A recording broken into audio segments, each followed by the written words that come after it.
Everyone around you is planning, decorating, counting down, and something inside you quietly wishes the day would just pass. Not because you're ungrateful, not because you hate joy, but because something about being handed a cake while a room full of people stares at you and sings feels less like a celebration and more like a performance. And the strange part? You can't always explain why. You just know the feeling, that low hum of discomfort that shows up every year like clockwork. But here's what psychology actually has to say about that feeling.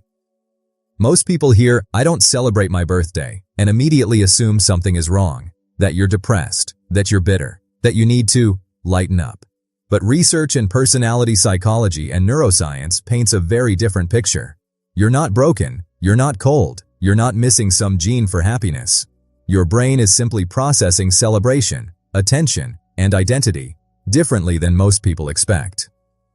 The first thing to understand is that birthdays are, by design, a spotlight. And not everyone's nervous system was built for that kind of visibility. Psychologist Thomas Gilovich coined the term, the spotlight effect, to describe how people consistently overestimate how much others notice and evaluate them. Now imagine layering that onto a day that is literally structured around you. A day where people watch you open gifts, react to surprises, and perform gratitude in real time.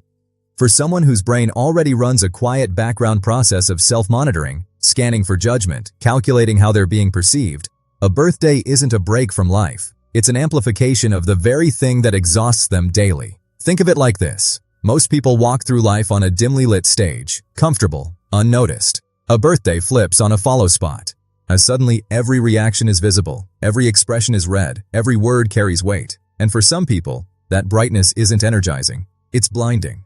This connects to what researchers call optimal arousal theory. Every person has a window of stimulation where they function best. For some, a party with 20 people and a song is right in that window. For others, it blows past it entirely. That's not dysfunction, that's brain wiring. Here's something most people won't say out loud. Birthdays can feel like emotional debt. Someone buys you a gift. Now you owe warmth. Someone throws you a party. Now you owe enthusiasm. Someone posts about you online. Now you owe a public display of appreciation. And none of these expectations are written down anywhere, but your brain tracks every single one of them. This is the reciprocity norm at work, a deeply embedded social contract that says when someone gives, you must return. Sociologist Alvin Gouldner identified this as one of the most universal human social rules, and for most people, it operates quietly in the background. But for people who are already cognitively loaded, whose minds are already managing emotions, expectations, and social dynamics at full capacity, birthday reciprocity doesn't feel like love. It feels like an invisible invoice. Imagine someone hands you a beautifully wrapped box, but taped to the bottom is a list of the exact emotional responses you're expected to perform when you open it. Smile. This wide. Say this phrase. Post this photo. That's what a birthday can feel like when your brain processes social obligation at a deeper level than average. You're not ungrateful. You feel the love. Deeply. But you also feel the weight of what that love quietly asks in return. And that weight can make a celebration feel like a contract.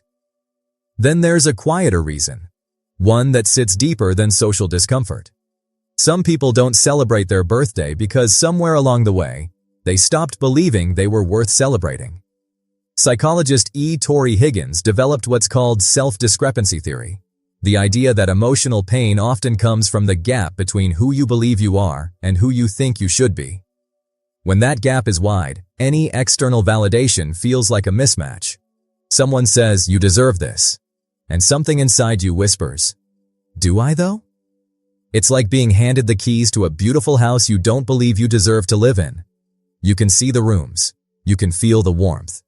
But you stand at the door, convinced there's been some kind of mistake. People who carry this gap don't reject celebration because they want pity. They reject it because acceptance would require them to agree with something they haven't yet been able to believe. That their existence, just as it is worth pausing for. And this isn't always dramatic. It's not always tied to one big event. Sometimes it's the quiet accumulation of being overlooked, minimized, or told, in 100 small ways, that your needs weren't the priority. Over time, that message becomes internal. And when the world suddenly says, "Today is about you," it doesn't compute. This one started long before you could name it. Some people grew up in homes where they weren't the child. They were the caretaker, the mediator, the one who kept things steady while everything else was falling apart. In psychology, this is called parentification, when a child takes on emotional or practical responsibilities that belong to the adults around them. And one of its quietest consequences is this: you learn that your role is to support, not to be supported, to give, not to receive, to hold space, not to take it up. So when a birthday comes and suddenly the script flips, suddenly you're supposed to sit down, be served, be seen, it feels foreign, almost wrong, like a backstage crew member being pushed out under the spotlight mid-show. You know every wire, every cue, every mark on the stage, but standing center, that was never part of your training. This often pairs with avoidant attachment patterns, where closeness itself triggers discomfort. Not because you don't want connection, but because deep down, visibility felt unsafe. Being seen meant being vulnerable, and being vulnerable, in your experience, meant being let down. So you learned to celebrate others beautifully, generously, wholeheartedly. But when it's your turn, you step back, not because you don't matter, but because no one ever taught you that you do. But here's the twist. Some people skip birthdays not from pain, but from clarity. Self-determination theory, developed by psychologists Edward Deci and Richard Ryan, identifies 3 core human needs: autonomy, competence, and relatedness. And for some people, traditional birthday rituals check none of those boxes. The party they didn't plan, the attention they didn't ask for, the version of fun that someone else defined for them. These are people with a strong internal locus of control, a term psychologist Julian Rotter used to describe individuals who believe their satisfaction comes from within, not from external events. They don't need a calendar date to feel valued. They create meaning on their own terms, in their own time, in their own way. Maybe their version of celebration is a solo morning walk, a journal entry, a quiet meal, a long drive with no destination, and none of those things look like a party, but they feel like one. This is important because the world tends to measure joy by volume. The louder the celebration, the happier the person, but that's a shallow metric. Some of the most content people you'll ever meet are the ones who celebrate in whispers, not shouts. They haven't rejected joy, they've just redefined it. And there's nothing missing in that. Only intention. Now, let's be clear about something. Everything we've talked about exists on a spectrum. There's a difference between someone who prefers a quiet birthday and someone who can't totally rate any acknowledgement of their existence without shutting down entirely. If your avoidance of celebration is paired with persistent feelings of worthlessness, withdrawal from all connection, or a belief that you genuinely don't deserve good things, that's worth exploring. Not because something is wrong with you, but because you deserve to understand where that belief came from and whether it's still serving you. A good therapist isn't there to fix what's broken. They're there to help you see what was always whole. So the next time someone asks why you don't make a big deal out of your birthday, you don't owe them a performance. You don't owe them a reason they'll understand. You are allowed to honor yourself quietly.